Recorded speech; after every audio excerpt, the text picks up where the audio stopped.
இன்னைக்கு நான் பேச போறது போர்ல வெற்றி பெற்ற மன்னனை பற்றியோ இல்ல நியாயமான மன்னனை பற்றியோ இல்ல. தன்னோட அகந்தைத்தனம் எப்படி தன்னோட கண்ணையை குருடாக்குது என்பதை பற்றிதான். அந்த காலத்துல மன்னனுக்கு எதிரா பேசுறது சாவுக்கு சமம்னு சொல்லலாம். ஆனா இந்த மன்னனோட வாழ்க்கையில அவன் யாரையும் எதிர்க்கல. அவன் தன்னோட அகந்தையத்தான் எதிர்த்து நின்னான். அவன் ஏன் எதிர்த்தான்னு நாம இப்ப பார்க்கலாம். இப்போ பல நூறு வருஷங்களுக்கு பின்னாடி ஒரு பழங்கால ராஜ்யத்துக்குள்ள நம்ம பயணத்தை தொடரலாம் வாங்க. வணக்கம் and welcome to stories Galaxy. நான் உங்கள் நவி. பல வருடங்களுக்கு முன்னாடி ஒரு பெரிய ராஜ்யம் இருந்துச்சு. அந்த ராஜ்யத்துல உயரமான கோட்டைகள், பெரிய பெரிய நிலங்களோட நிறைய மக்களும் தன்னோட வாழ்க்கைய வாழ்ந்துட்டு இருந்தாங்க. அந்த நாட்டை ஆட்சி பண்றதுதான் மன்னன் அரிமொழிவேந்தன். மன்னன் பெரிய வீரன்னு சொல்லலாம். போருக்கு போனாலே அவன் தான் ஜெயிப்பான். அவனுக்கு தோல்வினா என்னன்னு தெரியாது. அதனால அவனுக்குள்ள ஒரு எண்ணம் வர ஆரம்பிச்சது. இந்த உலகத்துல என்னால முடியாதது எதுவும் இல்லைன்னு பெருமைப்பட ஆரம்பிச்சான். அரண்மனை சபையில மன்னனுக்கு எதிரா யாரும் பேச மாட்டாங்க.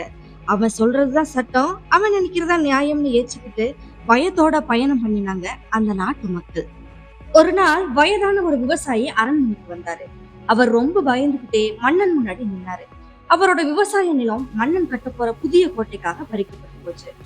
மன்னனை பார்த்த பயத்துல குரல்கள நடுக்கத்தோட, அரசே, அந்த நிலம் தான் என்னோட வாழ்வாதாரம்னு சொன்னாரு. மன்னன் அவர் சொல்றதை கேட்டுட்டு சிரிக்க தொடங்கினாரு. அப்புறம் சொன்னா, இந்த ராஜ்யத்துல இருக்கிற எல்லா நிலமும் என்னோட சொத்துதான். மன்னன் சொல்றதை கேட்ட உடனே அந்த முதியவருக்கு இதயமே உடைஞ்ச மாதிரி உணர்ந்து மன வருத்தத்தோட அரண்மனையை விட்டு வெளியேறினாரு. நாட்கள் போய்கிட்டே இருந்துச்சு. ஒரு நாள் மன்னன் ஒரு விசித்திரமான ஆணை ஒண்ணு போட்டான். என்னோட முடிய யாரும் தொடக்கூடாது, அந்த முடிதான் என்னோட சக்தியின் அடையாளம்னு சொல்லி, அதனால மன்னனோட முடியத்தோட அவன் யாரையும் அனுமதிக்கவே இல்லை. அந்த நேரத்துல அரண்மனைக்கு ஒரு வழிபோக்கன் வந்தான்.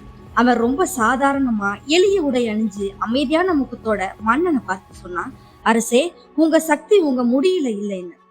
அந்த வழிபோக்கன் சொல்றதை கேட்டுட்டு அரண்மனை சபை முழுக்க அமைதியாகி போச்சு. அமைச்சர்கள் எல்லாம் நடுங்கி போனாங்க. மன்னன் கோபத்தோட, என்ன தைரியம் உனக்குன்னு சொல்லி, அப்படின்னா என்னோட சக்தி எங்கே இருக்கிறதுன்னு கேட்டான். உடனே அந்த வழிபோக்கன், அது உங்க பணிவுலதான் இருக்குன்னு சொன்னான். அதை கேட்டுட்டு மன்னன் சிரிச்சான். பணிவு பலவீனமானவங்களுக்கு மட்டும்தான்னு சொல்லி அந்த வழிபோக்கனை அனுப்பிச்சு வச்சான். அந்த வழிபோக்கனும் ஒன்னும் பேசாம அரண்மனை விட்டு வெளியே போனான். அடுத்த நாள் இரவு நேரத்துல பெரிய புயல் காற்று அடிச்சு மின்னல் அரண்மனை கோட்டை மேல முடிச்சு. அந்த விபத்துல மன்னனுக்கு பலத்த காயங்கள் ஏற்பட்டு போச்சு. அவனோட முடியும் பாதி எரிஞ்சு போய் உயிர் பிழைச்சான். அடுத்த நாள் மக்கள் எல்லாரும் முடியில்லாத மனசு உடைஞ்ச மன்னனை தான் பார்த்தாங்க. முதல் முறையா அரிமொழிவேந்தன் அமைதியா அழுதான். அடுத்த நாள் காலையில மன்னன் அரண்மனையை விட்டு வெளியே வந்தான். முடியில்லாத தலையா இருந்தாலும் அவனோட அகந்தையும் அந்த விபத்துல எரிஞ்சு போனதா மக்கள் நம்பினாங்க. முடியில்லாத தலையோட, ஆனா அகந்தை இல்லாத பார்வையோட மன்னன் காட்சி அளிச்சான். மன்னன் அந்த வயதான விவசாயிய திரும்ப வர சொல்லி அழைப்பு கொடுத்தான். அந்த முதிய விவசாயியும் அரண்மனைக்கு வந்தாரு. அந்த முதிய விவசாயி கிட்ட, உன் நிலம் உன்னோடதான்னு சொல்லி மன்னன் செய்த தவற நினைச்சு மன்னிப்பு கேட்டாரு. மன்னன் சொல்றத கேட்டு அந்த முதிய விவசாயியும் மக்களும் அதிர்ச்சி அடைஞ்சாங்க. அன்றிலிருந்து அரிமொழிவேந்தன் தன்னோட அகந்தைத்தனத்தை எரிச்சு ஒரு உண்மையான மன்னன் ஆனான். அகந்தைங்கிறது ஒரு முடி மாதிரி. அது இருக்கும்போது மன்னன் தான் பெரியவன், தன்னை விட பலசாலி யாரும் இல்லைன்னு நினைச்சான். ஆனா அது உடைஞ்ச பிறகுதான் அவன் உண்மையிலேயே யாருன்னு அவனுக்கு புரிஞ்சுது. அதனால நம்ம புரிஞ்சுக்க வேண்டியது, அதிகாரம் இருந்தாலும், பணம் இருந்தாலும், புகழ் இருந்தாலும், பணிவு இல்லைன்னா அதெல்லாம் ஒரு நொடியில மண்ணாகி போயிடும். இந்த கதையை பற்றிய உங்களோட கருத்துக்களை கமெண்ட்ல சொல்லுங்க. மற்றும் இந்த கதையை பற்றி தெரியாத உங்களோட நண்பர்களுக்கு ஷேர் பண்ணுங்க. அடுத்த கதையில நான் உங்களை வந்து சந்திக்கிறேன். And still bye from Navi.